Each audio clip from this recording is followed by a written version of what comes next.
Welcome guys, in this video we're going to be breaking down this deep melodic techno track. If you would like to get your hands on it, jump to the description below.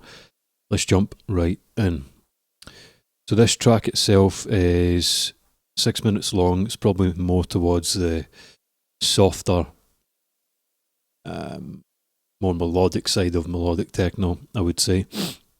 But still follows the methodologies and the principles that you would follow for any other type of melodic techno.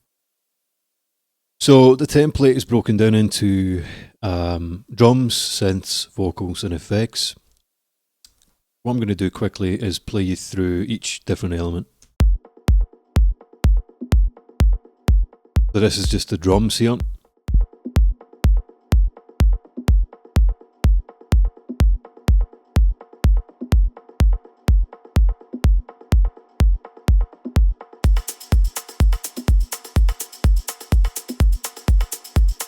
So the drums are really simple, clean, clear drums. There's nothing fancy going on. We have a really nice subby kick. We have a hat loop that I added reverb to before bouncing down.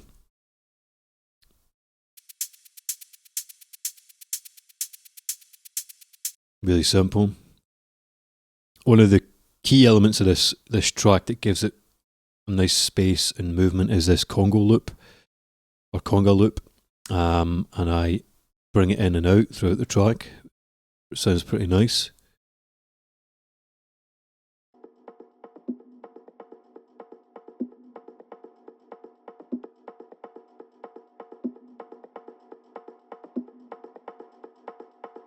Really cool. And then a really simple, clean 16th shaker.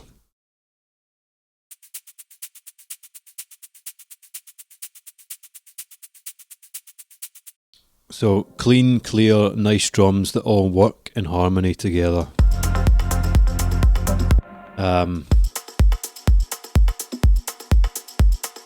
Nothing's fighting, just sits right. In terms of processing, very simple processing, nothing major. Sidechain compression to the kick on all channels and some EQing in places. So on the conga and the hats, there is some processing. So on the conga, we've taken off some peaks, some resonant peaks, so with some artifacts, intersample artifacts that weren't the nicest. So around 2K, just under 8K, and during the mixing process about 700K. So before and after.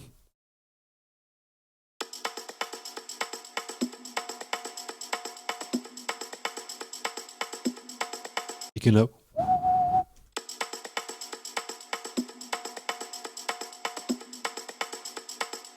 okay, and this one just does what it does, takes off the low end and takes some of that really resonant whining sound from the track. Very important. Tell a lie, the hats didn't have anything on them. I was pretty happy with them. Okay, that's the drums. Clean, simple, effective.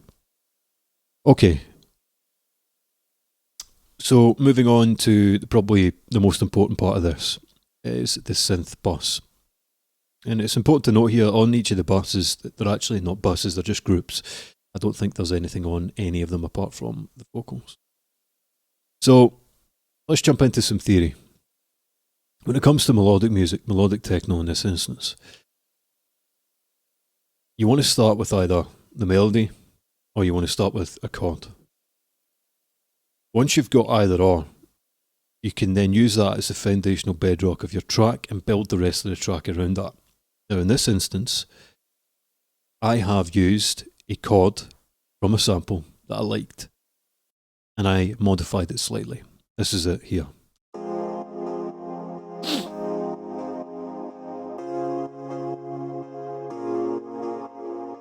So initially this sample started from here.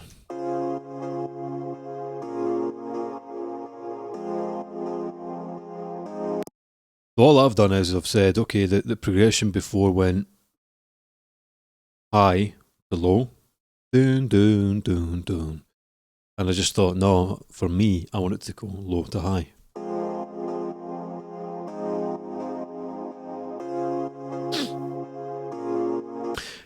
This is F minor, by the way. So this was the foundational part of the track. This was the inspiration that the rest of the track was built around.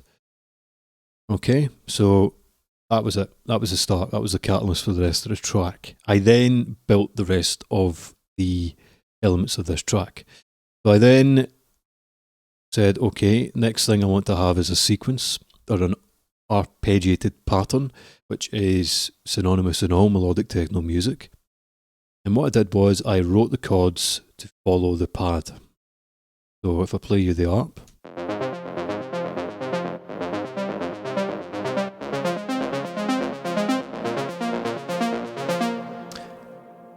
there we go. Play you with the pad, you'll hear that they are the same chords.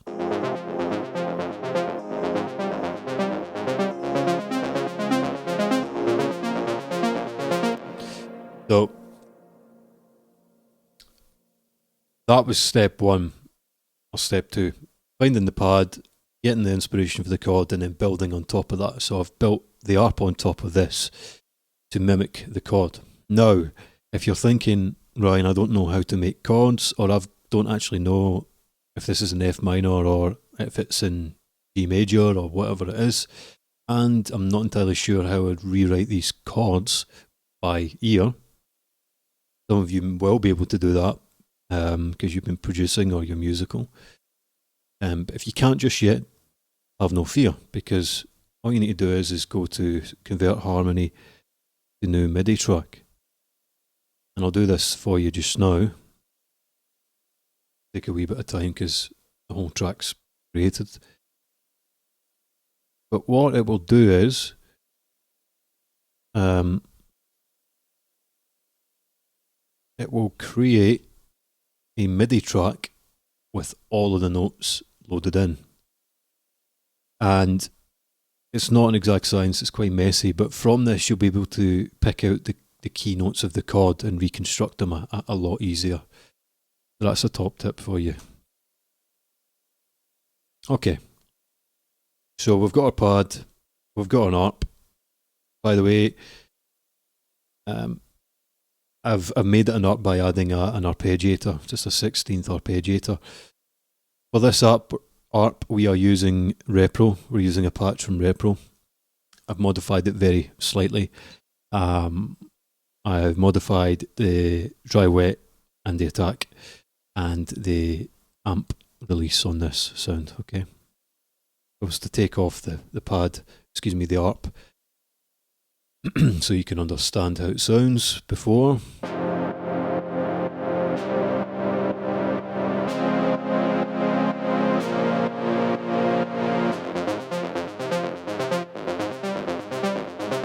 So I've got this ARP down an octave of where it was originally because of the positioning in the mix. And I'll get into that a little bit more as we talk about arrangement and mix down, etc., etc. So, quick bit on processing, maybe. In fact, we'll get onto that once we've went through each of the elements of the track. I don't want this video to be too long. So we've got the ARP. Next thing that we created was the bass. And the bass is quite simply comprised of the root notes of the chord. Really simple. And again, if you don't know how to play in bass notes, literally just grab your chord, copy over the MIDI clip, delete all the notes on top. It's the lowest note that you want. It works 100% of the time, every time.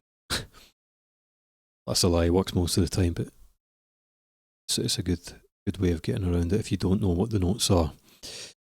So we got the bass. The bass is coming from a patch from Lion, and I don't think I amended anything on this patch. I've added the same ARP 16th to the bass, so without it sounds like this.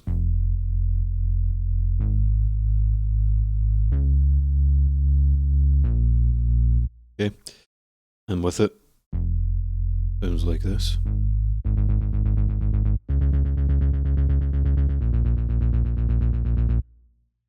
So that follows the ARP in a really nice manner. Okay, so let's play the pad and the ARP and the bass together, and we can see how it sounds.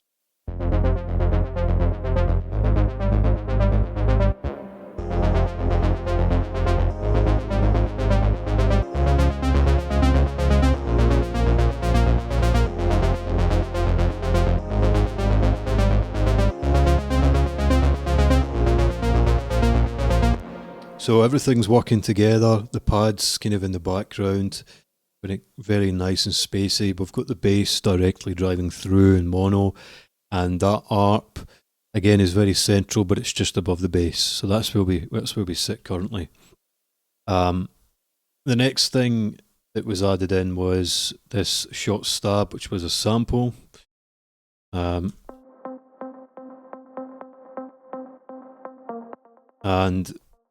the original sample was up one semitone. We've also changed transposition of the last sample hit.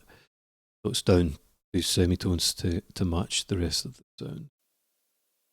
And this is what I would refer to as like a decorative melodic addition to the track, because you've got your core meat and potatoes of the track. You're just adding things on to add interest.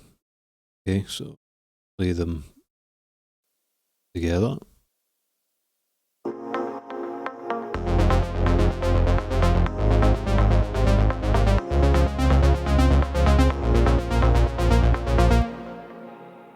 And finally, we have a couple of leads. These leads are coming in every so often at important pivotal times in the track, which we'll get onto later. This is a repro patch again.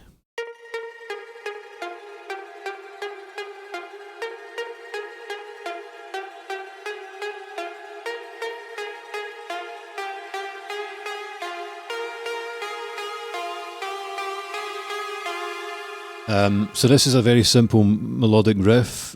Very, very basic. I played this in on the keyboard initially, and it's very simple. It steps down, and the ethos here, or the rationale here, was that the chord is moving from low to high. Do, do, do, do. But the melody here, or this riff, starts from low to high. High to low, and it returns to the F note, which is the root note on the key of this track, or F minor, for the chord. So, yeah, bit of music theory there, if that is what you would call that. Okay, so essentially that is all of the different synths. Now let's listen to them together.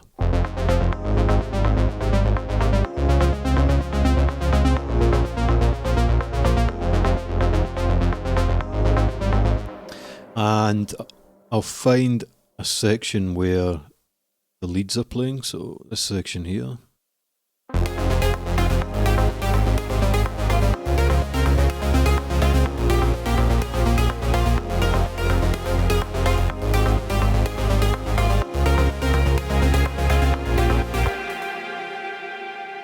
Okay. So everything is working nicely together. Everything has its own place in the track, in the stereo field, and everything is complementary. So we're ticking all the boxes here.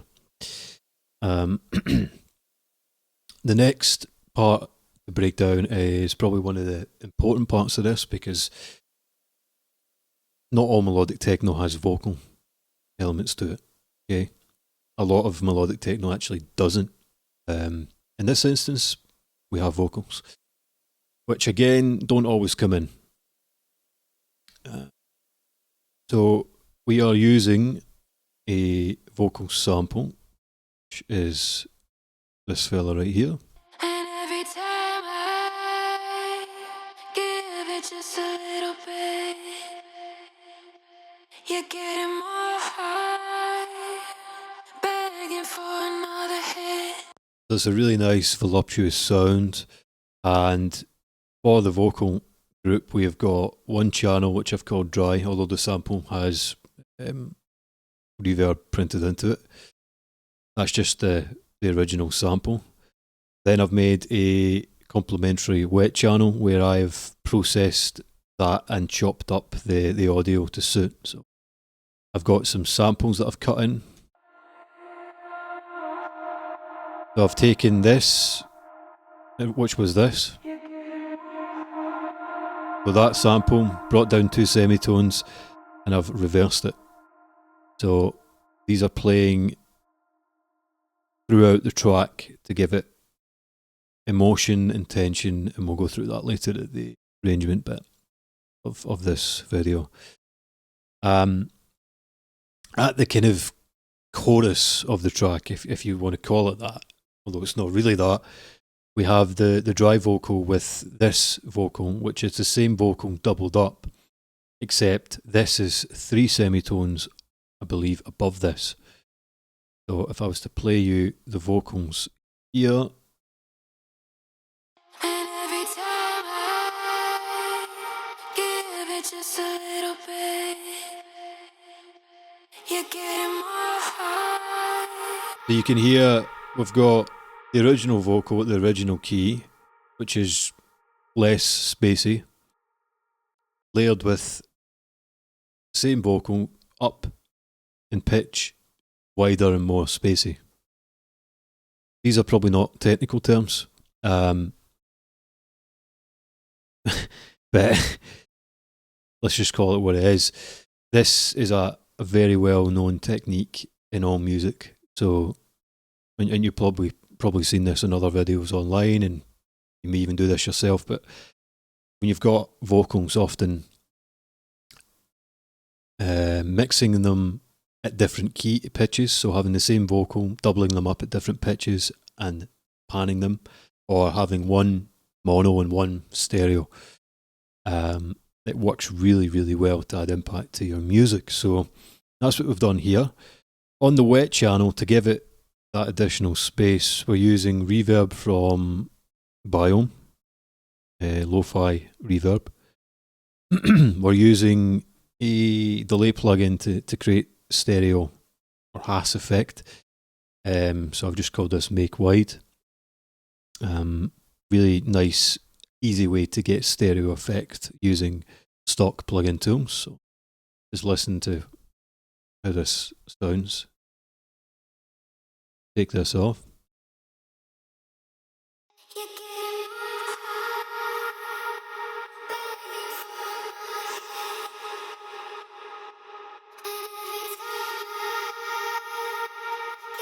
high. Just pushes it out to the side. We've got some more reverb coming from Ableton, sidechain, and some EQ here to take away some nasty peaks around 700 Hz. Along with the EQ we had on the original dry channel. So typically in vocals around anywhere kind of above 2K, you'll find artifacts in the sounds, depending on how well it was recorded, but you know, kind of sharp, nasally, harsh frequencies. And you play them together, they sound really, really good. And if I play you the synths with the vocals, it ties everything together in a really nice way.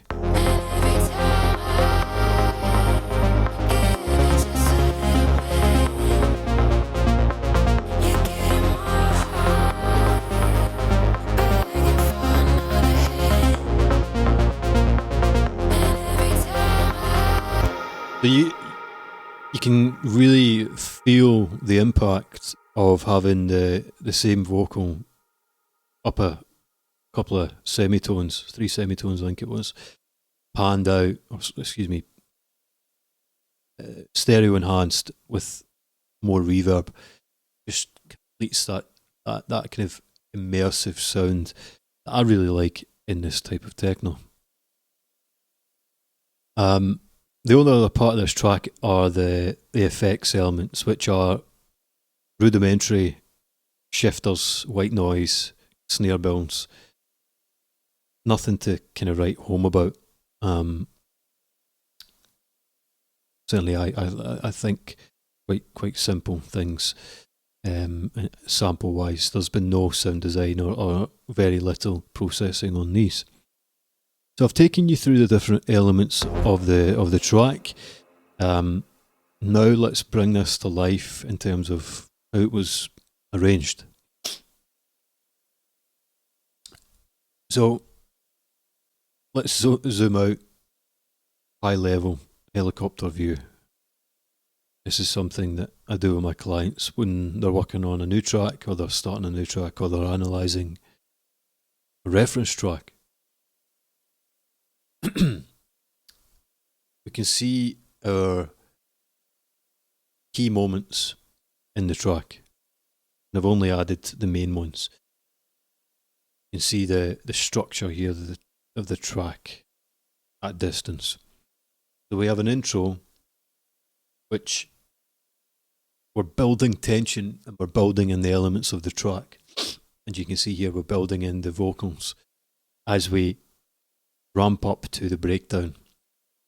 So for the first 1.5 minutes roughly, we've just slowly built the track up into the breakdown. The breakdown, we tailor everything back and we build it back up again. And we've got an extended breakdown. You'll notice that this breakdown is probably about about half of this intro section, which is probably quite long. Possibly not, but for me in this type of music, the breakdown is probably the most important part. Breakdown into the drop. It's where the emotion, the tension really is worked. So from the breakdown to the drop, we've got probably roughly about a minute. And then from the drop, in the same fashion as the initial section of the track, we build everything up into the vocals. Then we bring everything out into a final outro of just under a minute. And we finish at about 6 minutes. Quite a progressive track for a melodic techno track, but melodic techno tracks often are quite progressive. So let's dive into the arrangement. So the drums start off with a kick and this conga pattern, which is low passed. We then bring in the hats and the shaker comes in at 33 bars, which is roughly about bang on 1 minute, which is normally about the time that something pivotal happens in the track. Either the main element of the track comes in or something changes up. Bar 33 or 1 minute, where you want to cut it. That's when we bring the vocals in. We've got the vocal stabs and reverses playing periodically in the ramp up to when the vocal plays at 1 minute, which is really nice. Which we'll listen to this section in a minute and break it down in further detail. In terms of the synths, we start off with the bass and the arp. However, the bass and the arp only play the root note F for the first up to 25 bars. So first 40 seconds we're just playing F, and the arp just plays the first chord. Okay. Before 25 bars, the bass and the arp follow the main chord progression pattern. And one decision that was made to really enhance the journey for the listener was the pad comes in at the same time as the wet, spacey vocal. So I've said a lot there. Let's just listen to what that actually sounds like in the context of the track, from the intro up to the breakdown. Let's listen.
Okay, so you hopefully heard what I was talking about in action.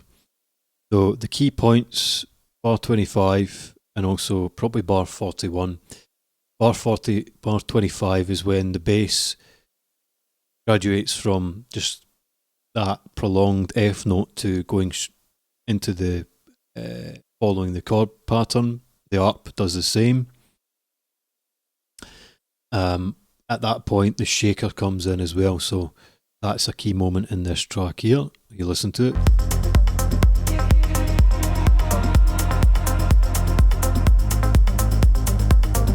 And you can also hear that little stab sample, the short stab coming in nicely as well. It just supports the rest of the track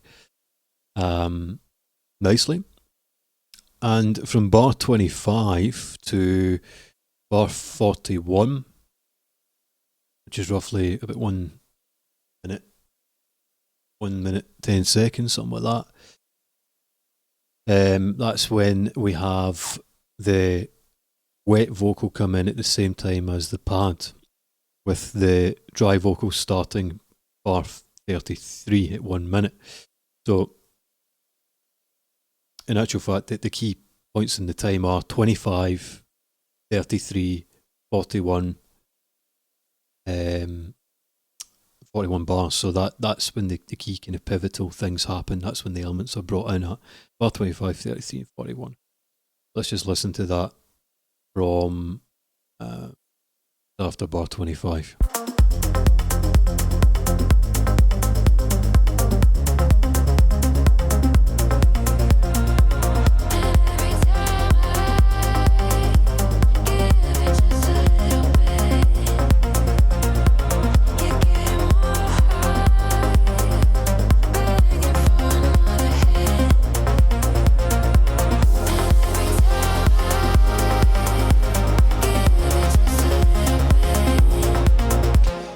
So that's the idea for the first section of the track. Let's get into the breakdown. Okay, so for the breakdown, all of the percussion, all of the drums drop out completely. The ARP is prolonged for the first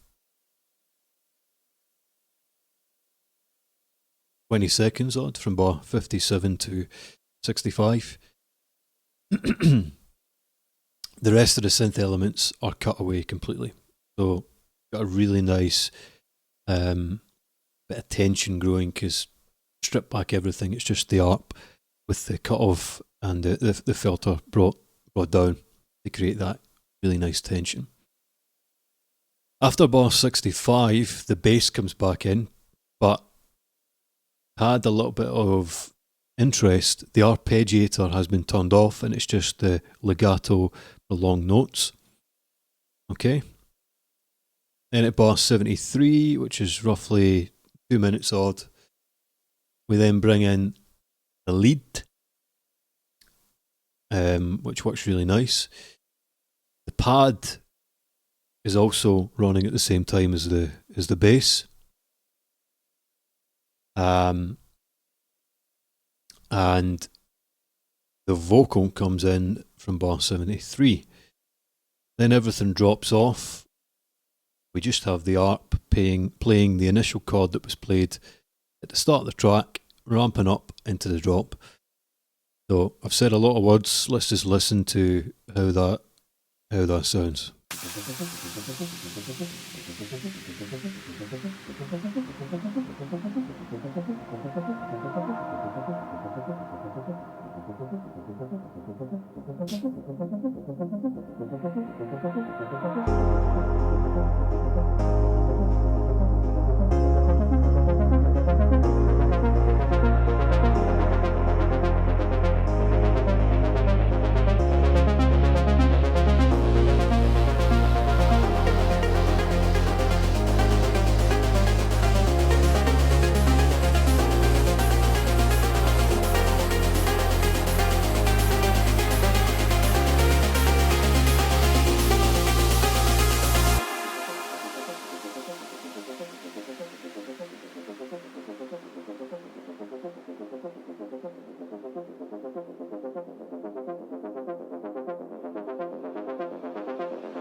So there we go.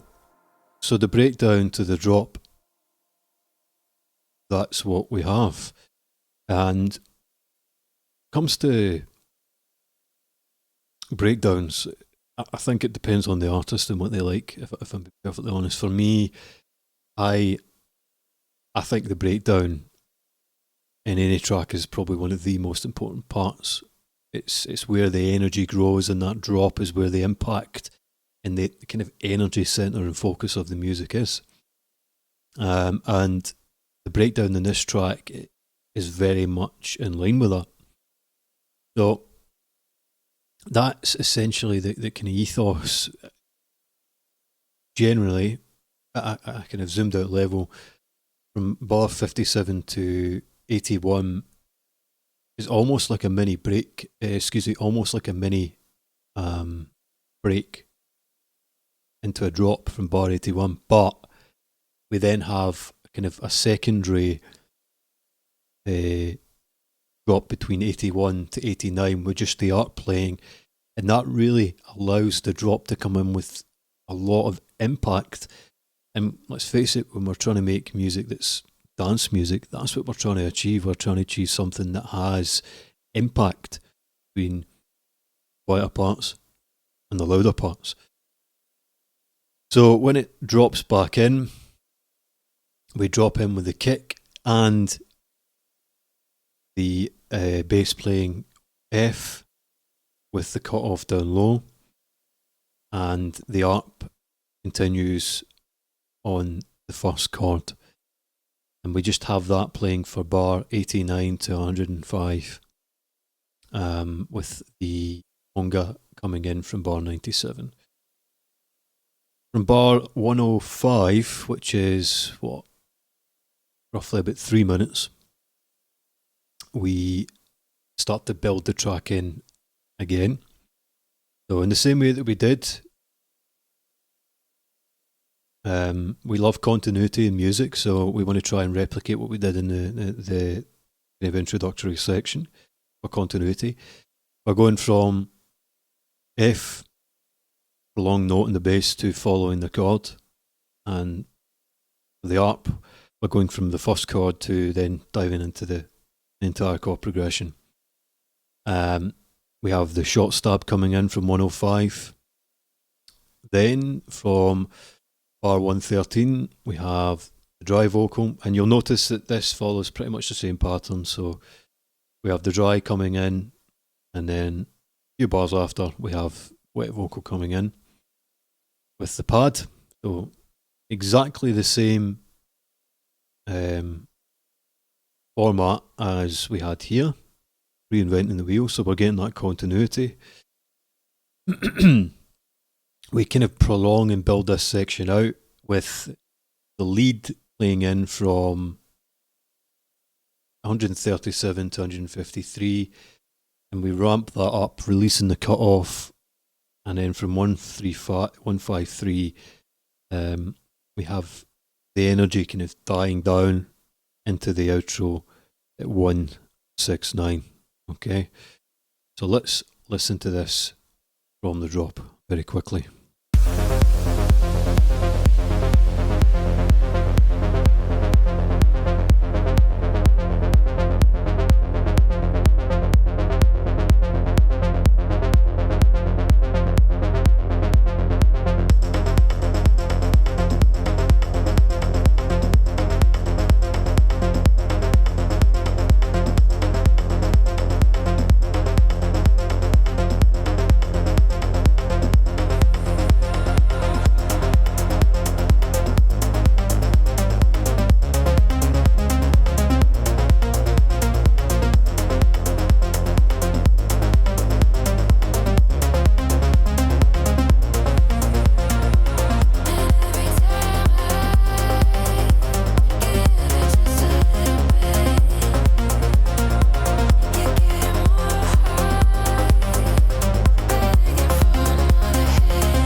there we go, straight into the outro there.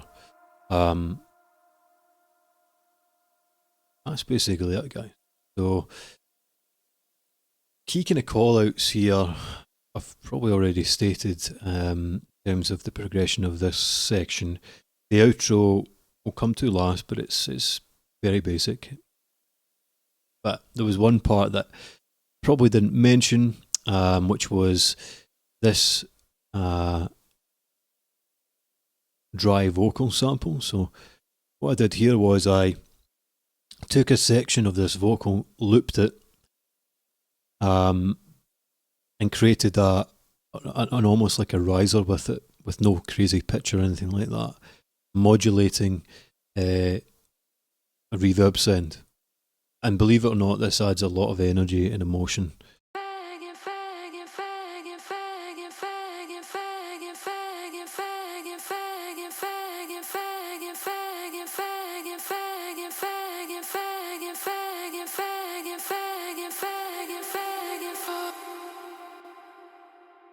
So you add that in with the rest of the breakdown, it really adds a really nice touch.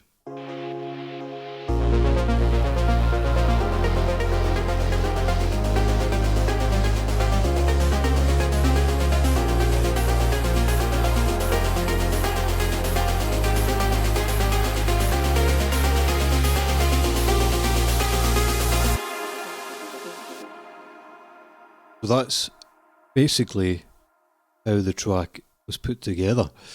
So this outro section quite basically runs from 169 to 193. So what's that? It's about 40 seconds. So an extended outro, just to bring it to a close.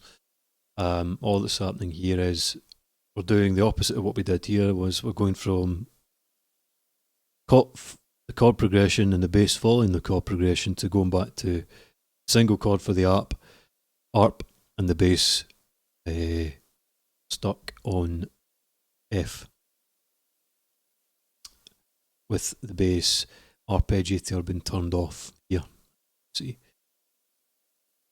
so that's the arrangement and breakdown of the track. Now I'm going to go through the mix down and mixing and different decisions that were made throughout here. So in terms of the drums, absolutely minimal processing done. Happy with the samples, they just worked. As I said before, the start of this track was created starting off with the chord and then building the melodic parts of the track, then the drums. So the drums I found after just fitted nicely. So let's start from the start. The first thing, and probably the area that there was worked the most in this track, was the pad. I'm going to turn off all of the processing on this pad, and you'll hear stark before and after on this.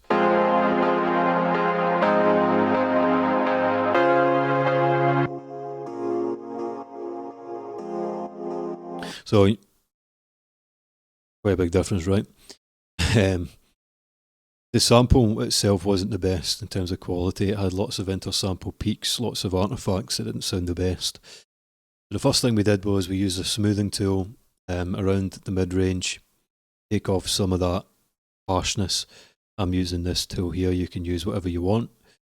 Next, some pretty full-on EQing. Turn these off. You can hear that.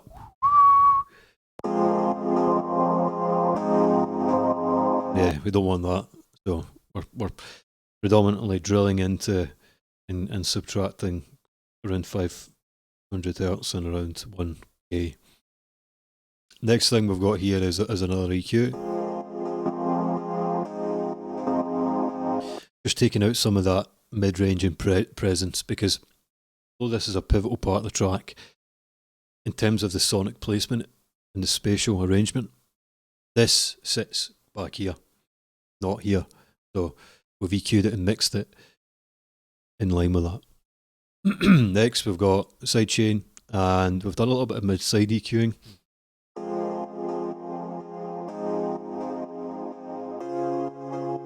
I felt it kind of needed this because it was a wee bit too wide on the left. This just helped to bring it to the line. Okay. Let's jump on to what we had next. So the ARP. The ARP is a little bit louder in terms of volume, a little bit. So that's sitting at minus 27. That's up at minus 24 dB. A little bit louder. This sound is more mono and a lot more focused and centered. For this, we're taking off pretty much everything below 495k, and there was a really strong, a lot of energy sitting in the around about 1.8k zone. So round about here. Okay, so let me just play solo the ARP.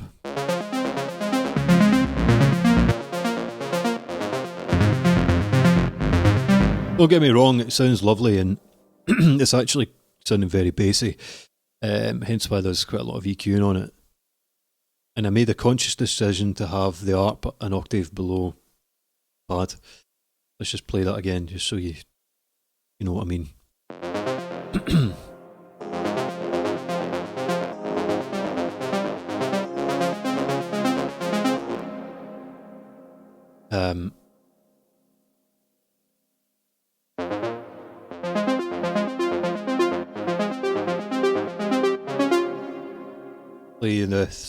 Play you this pad with the ARP at the same octave, struggling to speak there. You can hear that it's two, we're kind of fighting each other for space and attention, so down an octave it went, and that works nicely. Okay. What else have we got here? Sidechain, another tip, a top tip, if you call it that. If you've got a melody or a lead, in this case we do, that occupies, you find when you're playing it with everything else in the track, some things are eating up the headroom on this lead, or it can't quite get them balanced. One thing that you can do is you can use the lead or the melody as a side chain against the thing that's overpowering it, and that's what we've done here. So we're using the lead and side chaining, using it as a trigger to side chain the ARP, which really helps when the lead plays in. So the top tip for you, if you didn't know it already, maybe you do, but there you go. The next thing is EQing. So quite a lot of EQing around the top end mids on the ARP.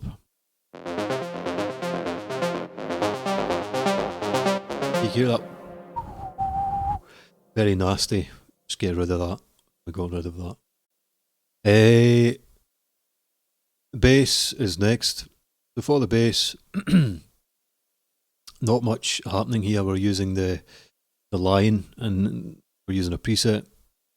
Okay, for this. Don't know if I said that already. The video's been pretty long till now. EQing wise, we're taking off below 45, and then quite a lot of the top end, the high mids, some of the low mids have been taken off.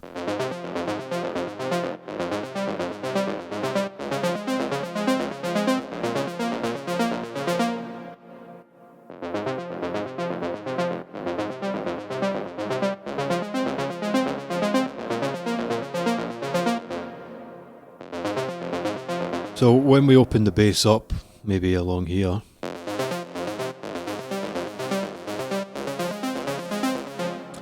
it would help if I played the bass. There we go.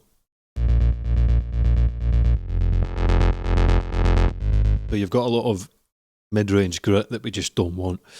And that's the reason for that. What else have we got in here? This little pad thing, this short stab, a little bit of EQing here, low end taken off, taking this sample peak out. The lead, we're using Repro for. Again, I don't know if I covered that in this video, but we're using a patch from Repro. We're doing quite a lot to this lead, so let's find it.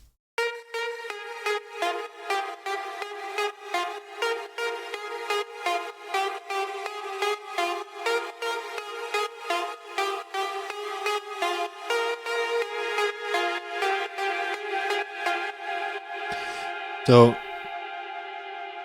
without all the EQing saturation on here, it sounds pretty harsh excuse me, and quite sharp in regions. So there's been a lot of EQing done here to find these peaks. And what I'm going to do is I'm aware that I'm just saying I've taken peaks. People watching this might not understand what I'm talking about. So if I just solo this, turn on the headphone.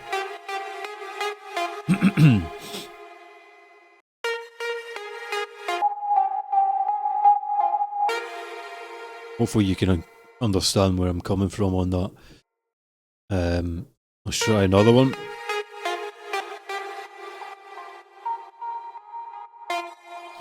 So for me, I am used to pinpointing these. I'm almost like a cat when it comes to listening to these frequencies. Even in music that's been mastered and produced, I'm like, And you guys, if you've been producing for long enough, you'll probably be the same. You'll hear music and you'll listen to music and you'll hear things and artifacts in the music. Okay, so that's the ARP, that's the lead, short stab we've been through, and the bass we've been through. Nothing on the synth group. On the vocals, so for the vocals, we took out some of the top end, again some of that nasally area, and we are using the smoother to target above between 500k and 4k.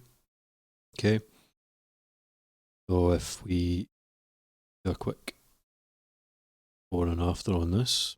You're getting more high, begging for another hit,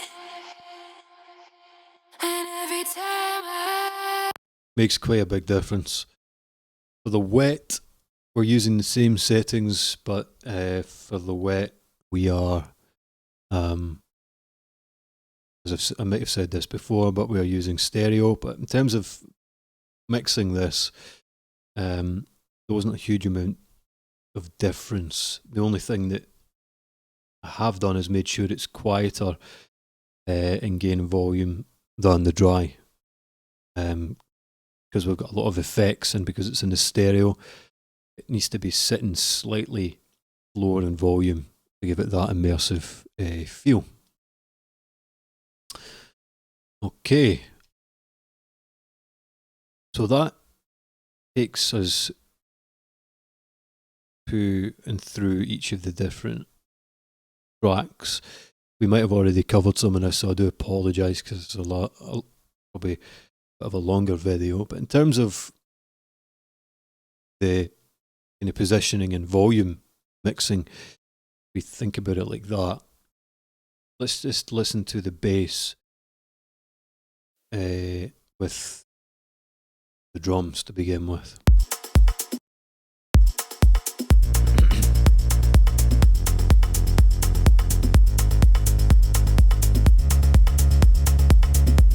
So for this, really simply, we wanted a short, subby kick. It's punchy in the centre, and we wanted a really warm, thick bass in mono in the centre that the whole track revolves around.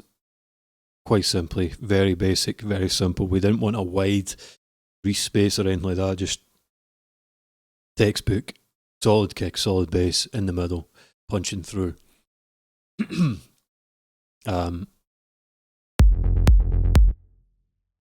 Then the ARP, in terms of the positioning of the ARP kind of sits slightly above the bass.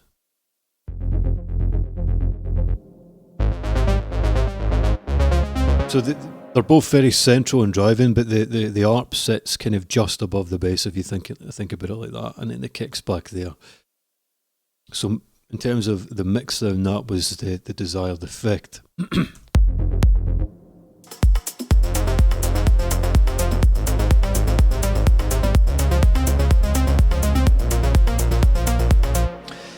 Now, with the drums, the kick sits here, but that conga provides a lot of immersive experience in that stereo field because it sits out to the left, and the shaker and hats are quite wide as well. So you combine everything. You've got wide percussive elements. You know, the low end's quite strong and focused, and it really helps place the track nicely. In terms of the pad was mixed quite low volume and back and out the way. So it's sitting at minus 27 dB, but the sound itself is quite washed out. So if we listen to that, just again with the drums and the bass maybe.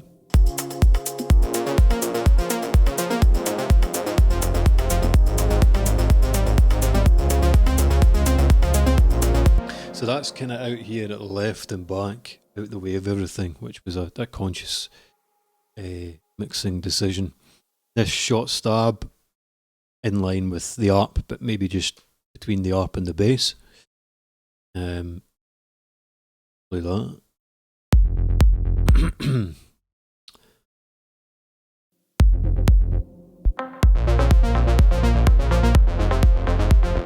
See where that sits. Then probably the most difficult thing to get right in the mix was the vocals, because they're quite powerful and very mid-range focused, and we've got a lot of other things competing for the same area, but we managed to get the vocals sitting really nicely with the layering that we did between the wet and the dry channel. So if you just listen to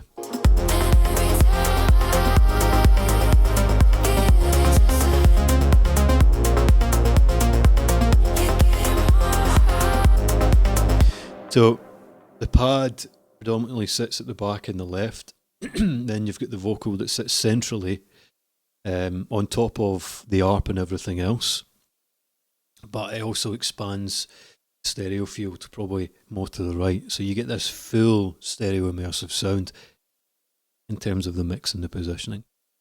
And then finally you've got the lead, which comes in which plays at the same time as the vocal here. Okay. Apologies, no it doesn't. I tell a lie, because the pad is very similar in terms of frequency band placement to the vocals. They don't play at the same time.